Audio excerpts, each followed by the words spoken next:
जसं की तुम्ही आपल्या मागच्या व्हिडिओमध्ये बघितलं होतं की आपण थांबलेलो होतो अक्कलकोटमध्ये। नमस्कार मंडळी, कसे आहात तुम्ही सर्व? आय होप सो तुम्ही सर्व छान असाल, मजेत असाल। आता वाजलेली होती सकाळचे 6 आणि आम्हाला निघायचं होतं पंढरपूरला जाण्यासाठी। पटकन रेडी होऊन आम्ही निघालेलो होतो। थंडीचा प्रभाव एवढा आहे, कोणी हाय जरी म्हटलं तरी चाय ऐकू येतं, म्हणून आम्ही थांबलो होतो चहा घेण्यासाठी।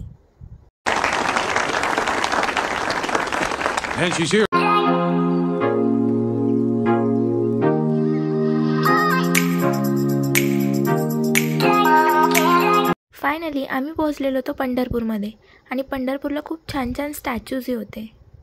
मी तर पंढरपूरला फर्स्ट टाइमच आले। तुम्ही पंढरपूरला किती वेळेस आलात कमेंटमध्ये नक्की सांगा।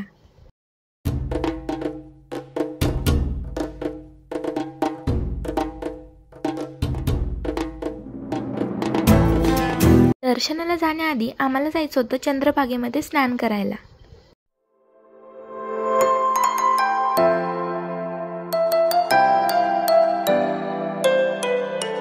फायनली आम्ही आलेलो होतो चंद्रभागेमध्ये आणि इकडे यांचं थोडंसं इम्पॉर्टंट डिस्कशन चालू होतं।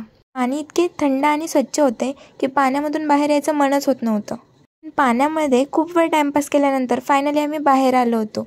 रेडी होण्यासाठी आम्ही जास्त मेकअप प्रोडक्ट्स वगैरे आणलेले नव्हते, पण जितके आणलेले होते त्यांनीच आम्ही आमच्या चेहऱ्याचं प्लास्टर केलं आणि पटकन रेडी झालो। आम्हाला जायचं होतं दर्शनासाठी। मध्ये काही कॅमेरा वगैरे अलाउड नव्हता, तर आम्ही मोबाईल बाहेरच ठेवून आतमध्ये गेलो।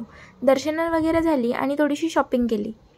शॉपिंग झाल्यानंतर आम्हाला लागली होती भूक, म्हणून आम्ही थांबलो होतो तिथली फेमस मिसळ खाण्यासाठी। तुम्हाला आपला आजचा ब्लॉग कसा वाटला ते कमेंटमध्ये सांगा। चला भेटूया पुढच्या ब्लॉगमध्ये, तोपर्यंत रामकृष्ण।